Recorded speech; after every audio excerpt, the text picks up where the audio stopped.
Mga petisyon na inihain sa Korte Suprema laban sa COMELEC, update sa filing ng SOSE at ang nakatakdang 2025 barangay at sangguniang kabataan elections. Ating tatalakayin kasama si Director John Rex Laudianco, ang tagapagsalita ng Commission on Elections. Director, magandang tanghali at welcome back. Magandang tanghali po, Asik Joey, Yusek March at sa lahat po na ating taga-subaybay.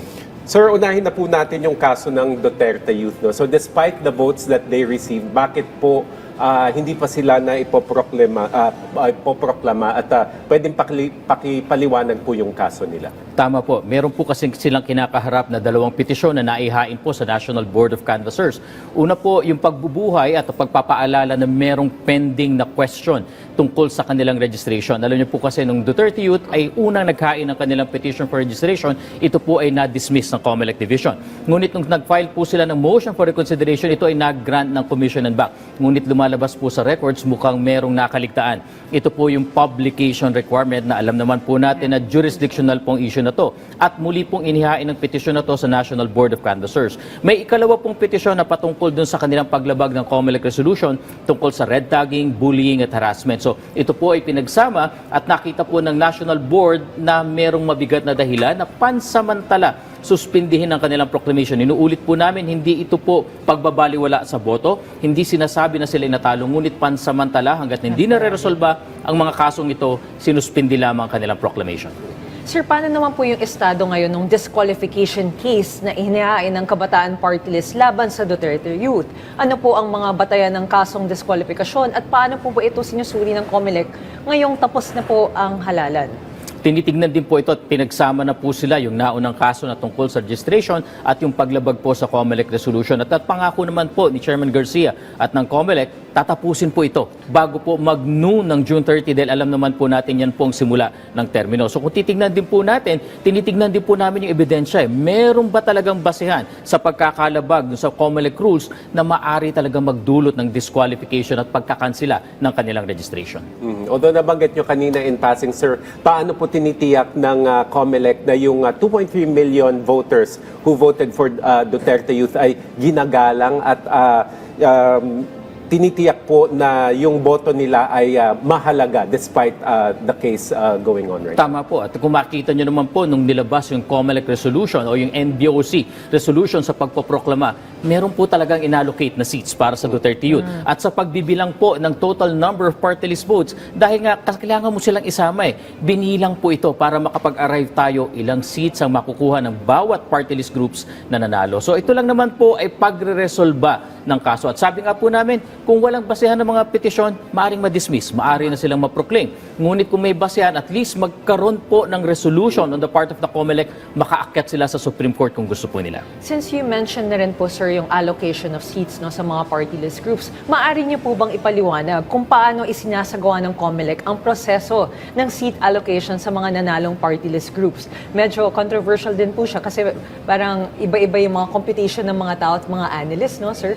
Could you clarify more on that, sir? Tama po kayo. Alam niyo po, kung titignan natin, Yusek March, Asik Joey, pinagmulan nito. Dati nung kauna-unahang implementation, ang pinagbigyan lang na makaupo ng COMELEC ay manakakuha ng 2%. So yung pong karamihan sa pwesto ng ating membership ng party list hindi nagkaroon ng representative. Lumabas yung ikalawang kaso, lumabas yung panganiban formula na nagkaroon na ng distribution. In fact, nung nagsimula po tayo dito, kung tama ang pagkakaalala ko, wala pang 50 ang composition ng party list. Ngayon po, umabot na tayo sa 63. At ang pinaka-latest na ginagamit po natin ay yung Banat versus COMELEC ruling na tinatawag po nating Carpio formula. Ganito lang po, medyo komplikado pero simple lang po ang paliwanag natin dito. Unang tinitignan po natin ay yung nakakamit ng 2% ng total number of party list votes. So pakinggan po natin na total number of party list votes, hindi po yung boto lang na tinanggap, kundi yung lahat ng boto para kanino man yan na basta sa party list, binibilong yan. Sino ang nakakuha ng 2%, automatic po may guaranteed seat sila, may tigitigisan na po kagad. At sa unang latag po niya, nakita natin meron po kagad na parang 6 na nakakuha. Dahil hindi nga po napunuan yung ating 63 pa, dahil 6 pa lang, ginamit po natin yung Carpio formula kung saan po, on basis nan, yung natitirang number of seats, yung total number of party list votes, nagkaroon ng second round ng distribution. So nung nagkaroon po ng second round, meron nakakuha ng 3 seats, nadagdagan ng 2, meron nakakuha ng 2 seats, nadagdagan ng 1, meron po nakakuha ng tigitigisang seat. Nung nakita natin, meron pang natitira at meron pang kulang dahil ang doktrina po sa Banat versus Comelec, kailangan mapuno lahat ito. So nagkaroon ng third round ng computation and on the basis of that, tinitignan po kasi yung proportion ng mga boto na nakuha. Doon po nagkaroon tayo na merong 3 boto, merong 2 seats pala, 3 seats, 2 seats, at iisang seats po.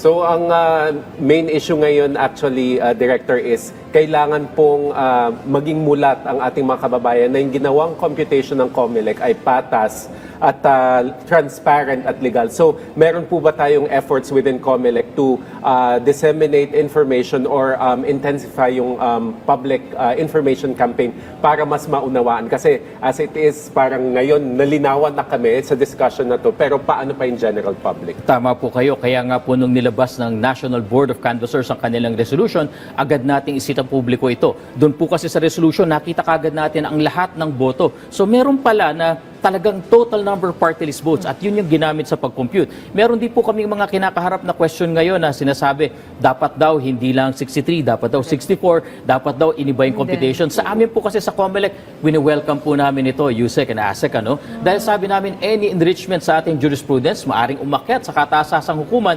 ikatututo po nating lahat. At ang sabi nga po namin, sana dumating din sa punto na magkaroon na ng amendment sa Republic Act 7941. Nang sa gayon, hindi na po ang Korte Suprema ang gumagawa ng formula, kundi ang mismong batas na ang magsasabi paano ba talaga ang distribution.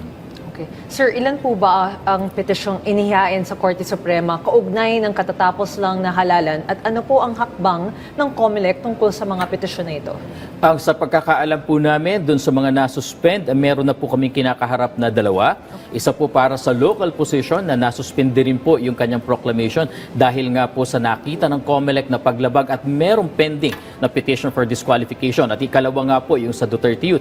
Wini-welcome din po namin ito. At isang sinasabi nga po namin, pumasok tayo sa legal na proseso. Hindi yung parang nag-aaway tayo sa social media, sa cyberspace, dahil may pamamaraan naman talaga. At kami naman po, ang commitment ng COMELEC lagi, kung may pinag-utos ang Korte Suprema, anuman po ang pinag-uutos na yan, susunod at susunod po ang COMELEC.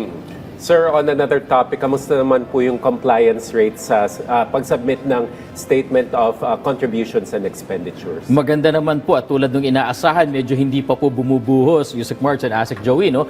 Kasi lagi po ang Pilipino, parang yung huling linggo po talaga. Dahil ang deadline po natin dito ay sa June 11, nakikita po namin karamihan po talaga ay bubuhos ang kanilang compliance. Ngunit paalala po, kapag kayo po ay hindi nakapagsumite ng inyong SOSE, unang-una na sa mga nanalo po na kandidato, hindi po kayo makakapag-assume ng inyong office hanggat hindi po kayo nakapag-file ng SOSE. At ano naman pong implication ng failure to file SOSE? Kung unang pagkakataon po, maaring magkaroon ng fine. Dahil po hindi nakapag-file. By the way, yung late po na filing ay parang wala na rin po kayong na-file. Ikalawa, kung ikalawang pagkakataon nyo na po na hindi nakapag-file ng SOSE, ang sinasabi po ng batas, kayo po ay magkakaroon na ng administrative cancellation. Meron na pong perpetual disqualification.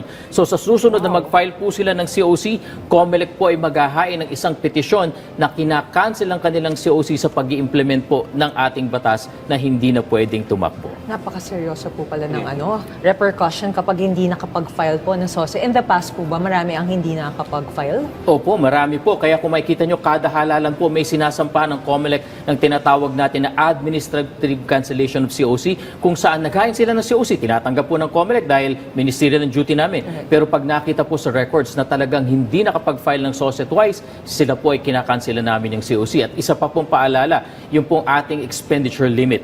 Dahil po sa may political parties, 3 pesos per registered voter, sa independent candidates, 5 pesos per registered voter, sa ating political parties, another 5 pesos. Libo na po ang kaso na naisampa ng COMELEC sa mga regional trial courts dahil ang paglampas po sa expenditure limit ay isang election offense. Nandaan po natin kasong kriminal, may pagkakakulong ng 1 to 6 years, pagkakatanggal or forfeiture ng right to suffrage, at yung mabigat po yung perpetual disqualification to hold public office. Okay, napakabigat pala ng mga repercussion na to. Sir, hingi na din po kami ng update kung kailan na po inaasahan ang 2025 Barangay and Sangguniang Kabataan Elections. Ano ang mga pagbabago kung meron man?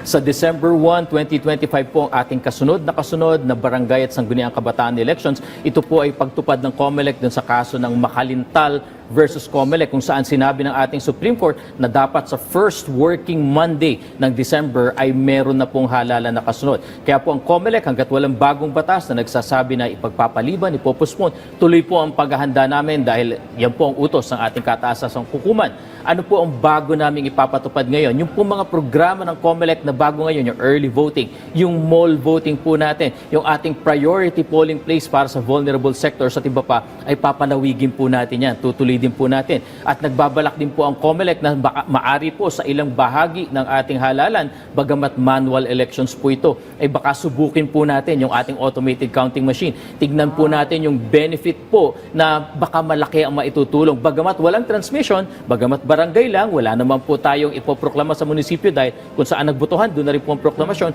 pero yung bilis, yan po yung titignan natin na advantage. Grabe, Asek Joey, napaka-proactive ng COMELEC. Saka sir, congratulations pala. Ang taas ng voter turnout nung Yes. midterm election, sir. And I think historical to, no? Tama po, yung 82.20% po ang pinakamataas na voter turnout percentage sa lahat po ng midterm elections. And in terms of number, yung pong 57 plus million na lumabas para bumoto, that's the highest number po ever na voter turnout sa lahat ng halalan sa Pilipinas po. Sir. Nakakatuwa. Mensahe na lang siguro, sir, as the COMELEC continues its work at habang iniintay pa natin yung outcome nitong mga nakabinbin sa inyo. Ngayon po, dalawa po ang pinaghahandaan po namin. Bukod po dun sa paparating na barangay at sangguniang kabataan elections, meron po kaming October 13 BARM parliamentary elections. Ito po ang nakikita nyo na talagang pinaghahandaan natin. Karugtong na karugtong po ito ng ating May 12 national and local elections dahil sabi sa Republic Act 12-123, kailangan maituloy na sa October 13. Ito po ay very historic din dahil kauna-unahan po ito na parliamentary elections sa ating bansa. And by the way po, taus-pusong pasasalamat po ng COMELEC sa lahat po ng tumulong sa halalan, lalong-lalo na po ang PTV4, ang Bagong Pilipinas, nakatuwang at kabalikat namin sa paghahatid po ng tamang impormasyon dahil sa panahon po ng halalang ito, mukhang ito yung pinakamabigat na laban natin, ang disinformation at misinformation. Alright, maraming salamat po sa inyong oras. Director John Rex Laudianco, ang tagapagsalita ng Commission on Elections.